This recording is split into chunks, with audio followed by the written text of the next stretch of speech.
దేవుని పరిశుద్ధ నామానికి స్తోత్రం కలుగునుగాక. ఈ దినముకైన దేవుని వాక్యంను చూద్దాం.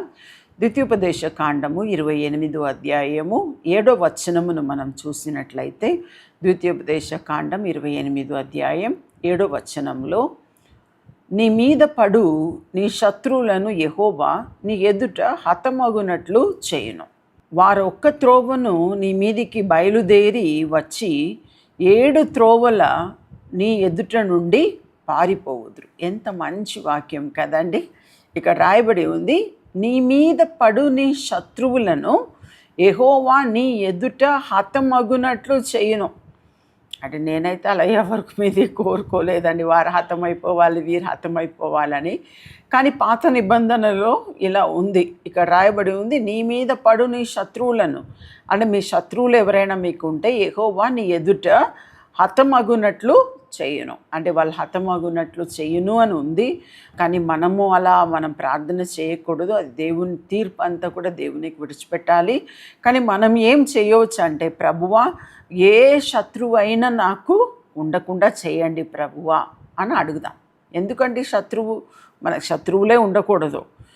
నీ మీద పడు నీ శత్రువులు ఉంది అంటే, ఎవరైనా ఆ రీతిగా మీద పడుతున్నారంటే ఇక్కడ రాయబడి ఉంది, యెహోవా నీ ఎదుట హతమగునట్లు చెయ్యును అని. అంటే మీరు వారు లేకుండా పోనట్టు చెయ్యును అని. అంటే వారు మారు మనసు పొందాలి అని మనం చెప్పవచ్చు. కొత్త నిబంధనలో వారు మారు మనసు పొందాలి, వారు మంచివారై మారాలి, అలా కూడా మనము ప్రార్థన చేయొచ్చు కదా. సౌలు పౌలు అయినట్టు అవచ్చు. సరే, ఇంకా రాయబడి ఉంది, వారు ఒక్క త్రోవను నీ మీదికి బయలుదేరి వచ్చి, అంటే ఒక్క త్రోవలో మీ మీదికి బయలుదేరి వాళ్ళు వస్తే 7 త్రోవల నీ ఎదుట నుండి పారిపోవద్దు. ఇది చాలా బాగుంది.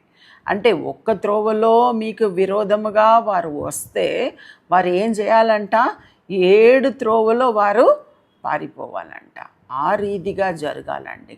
అంటే ఒకవేళ మనకు విరోధముగా ఎవరైనా ఉంటే, వారు విరోధముగా మనకు ఉంటే, తప్పకుండా మనకు విరోధంగా వచ్చిన వారు పారిపోవాలి.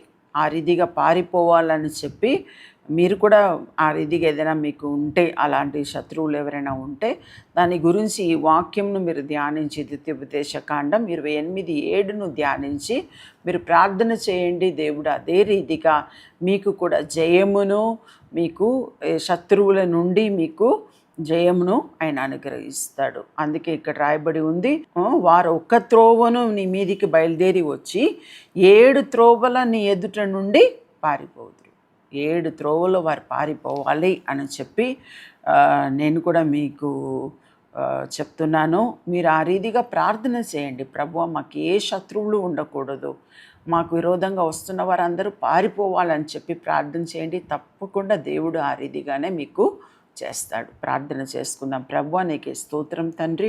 మేము ధ్యానించిన రీతిగా ప్రభువా తండ్రి, వారు ఒక్క త్రోవలో వారు వస్తే 7 త్రోవలో తండ్రి మా శత్రువులు పారిపోవాలి అని చెప్పి మేము ధ్యానించినాం తండ్రి.